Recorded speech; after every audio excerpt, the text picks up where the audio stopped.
Koneksi antar materi modul 3.2. Ayang Palupi Andewandakasari, CGP Angkatan 11 kelas 277B. CGP mampu menghubungkan materi modul ini dengan modul-modul yang didapatkan sebelumnya.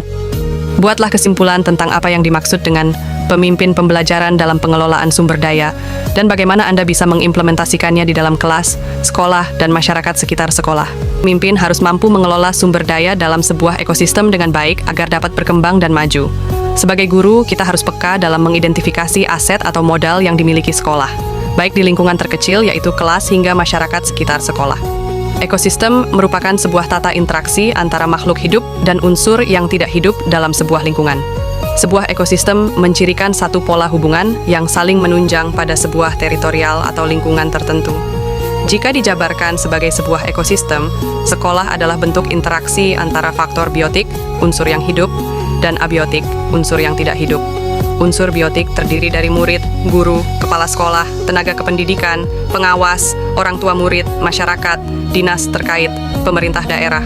Sedangkan unsur abiotik terdiri dari sarana dan prasarana, keuangan, dan lingkungan alam.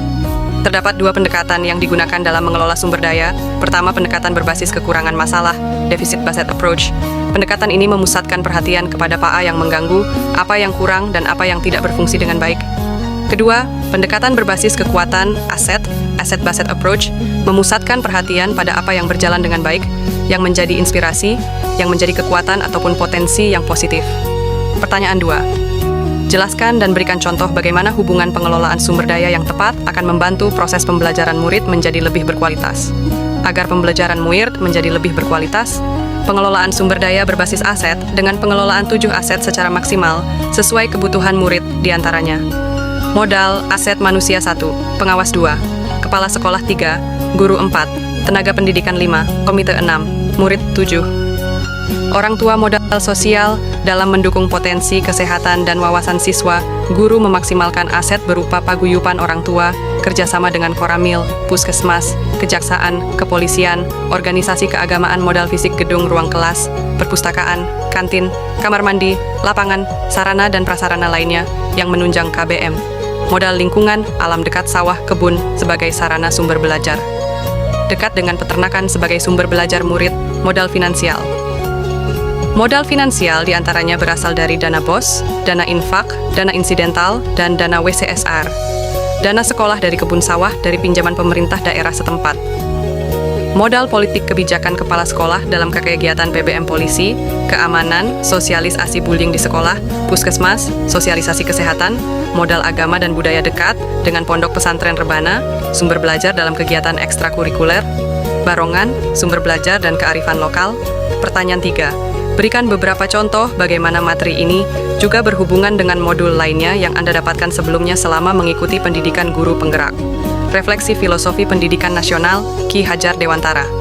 Ki Hajar Dewantara melalui filosofinya bahwa pendidikan kegiatan menuntun segala kekuatan kodrat yang pada anak-anak agar mereka mencapai keselamatan dan kebahagiaan yang setinggi-tingginya baik sebagai manusia maupun anggota masyarakat.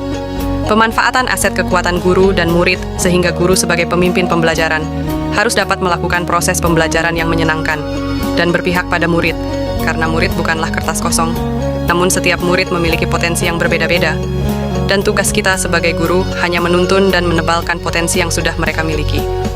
Nilai dan peran guru penggerak guru sebagai pendidik merupakan salah satu dari 7 modal utama, yaitu modal manusia. Guru sebagai pemimpin pembelajaran nilai dan peran yang sangat penting dalam pembelajaran di kelas, sehingga nilai-nilai mandiri, kolaboratif, reflektif, inovatif, dan berpihak pada murid harus dijadikan landasan dalam terciptanya pembelajar yang sesuai dengan profil pelajar Pancasila. Dan guru juga dapat berperan dalam membangun sinergi di lingkungan sekolah sebagai pemimpin pembelajaran, menggerakkan komunitas praktisi, menjadi coach bagi guru lain, mendorong kolaborasi antar guru, serta mewujudkan kepemimpinan murid. Dengan nilai dan peran guru secara aktif, maka akan menciptakan generasi unggul dengan memanfaatkan modal utama untuk menggali potensi murid-muridnya. Visi guru penggerak guru sebagai pemimpin pembelajaran harus memiliki visi guru penggerak yang berbasis IA, inquiry apresiatif, melalui alur bagja. Pada konsep tersebut dapat juga digunakan sebagai pengelolaan sumber daya yang ada di sekolah. Inquiry apresiatif adalah suatu filosofi, landasan berpikir, yang berfokus pada upaya kolaboratif, menemukan hal positif dalam diri seseorang, organisasi, dan dunia sekitarnya, baik dari masa lalu, masa kini, maupun masa depan. Budaya positif salah, satu aset kekuatan berupa modal agama dan budaya. Budaya positif di lingkungan sekolah merupakan budaya yang mendukung segala bentuk perkembangan murid dengan tujuan memanusiakan manusia dengan menerapkan disiplin positif, motivasi perilaku manusia, hukuman dan penghargaan, posisi kontrol restitusi, keyakinan sekolah kelas, sehingga akan menghasilkan produk murid yang memiliki karakter kuat di masa depan. Misalnya dengan melakukan langkah-langkah restitusi dalam menyelesaikan masalah pada murid, sehingga menciptakan murid yang memiliki karakter positif di masa depannya. Pembelajaran untuk memenuhi kebutuhan murid, berdiferensiasi. Pembelajaran berdiferensiasi adalah sebuah cara dalam pembelajaran yang sangat berpihak kepada murid, berupa pemetaan murid berupa kesiapan, belajar, minat, dan profil belajar murid yang berbeda sesuai dengan keunikannya. Sebelum melaksanakan pembelajaran berdiferensiasi, seorang guru harus sudah melaksanakan pemetaan terhadap minat belajar siswa. Dalam proses pembelajaran berdiferensiasi akan terwujud jika pemanfaatan sumber daya yang ada di sekolah seperti guru dan murid, serta modal lingkungan, modal fisik, dan yang lainnya dapat dimanfaatkan dengan sebaik-baiknya. Pembelajaran sosial dan emosional.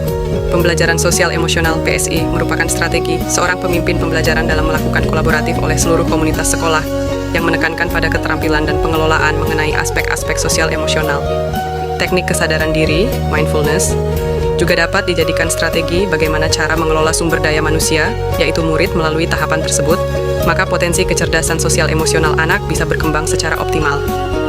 Coaching untuk supervisi akademik coaching merupakan sebuah strategi seorang pemimpin pembelajaran untuk melakukan pengembangan kekuatan diri pada diri anak dengan menuntun, mendampingi anak untuk menggali potensi anak dan memaksimalkannya. Pada proses coaching memberikan kesempatan anak-anak berkembang dan menggali proses berpikir pada diri anak yang di dalamnya terdapat catch sebagai pengembangan kekuatan dan potensi pada coaching sebagai lawan bicara. Pengambilan keputusan berdasarkan nilai-nilai kebajikan seorang pemimpin.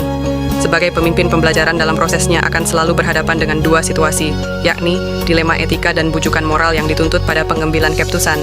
Sebagai pemimpin-pemimpin pembelajaran dalam pengambilan keputusan yang baik, diharapkan pada pengambilan keputusan tersebut dengan mengedepankan keputusan-keputusan yang bermanfaat bagi seluruh elemen yang terlibat di dalamnya, yaitu dengan langkah-langkah pengambilan keputusan. Berdasarkan 4 paradigma, 3 prinsip, dan 9 langkah pengambilan dan pengujian keputusan. Prinsip tersebut sangat penting karena hal ini sangat terkait dengan pengelolaan sumber daya yang ada di sekolah. Pertanyaan 4. Ceritakan pula bagaimana hubungan antara sebelum dan sesudah Anda mengikuti modul ini, serta pemikiran apa yang sudah berubah di diri Anda setelah Anda mengikuti proses pembelajaran dalam modul ini. Sebelum mempelajari modul ini, sebelum mempelajari dan memahami modul 3.2 pemimpin dalam pengelolaan sumber daya. Dalam langkah-langkah pengelolaan kelas atau pengambilan keputusan lebih banyak berpikir pada kekurangan. Masalah, hal ini menyebabkan perasaan yang pesimis, keraguan, negatif, sehingga berakhir dengan kegagalan setelah mempelajari modul ini. Dengan mempelajari modul 3.2 ini, wawasan dan pola pikir mengenai pemimpin pembelajaran dalam pengelolaan sumber daya ini menjadi berubah. Ternyata seorang pemimpin harusnya selalu mengedepankan pola pikir berbasis kekuatan, aset yang dimiliki, sehingga hal ini membuat kita akan berpikir positif dan optimis dengan memanfaatkan dan memberdayakan sumber daya atau aset yang ada di sekolah dan lingkungan sekitarnya. Terima kasih. Wassalamualaikum warahmatullahi wabarakatuh.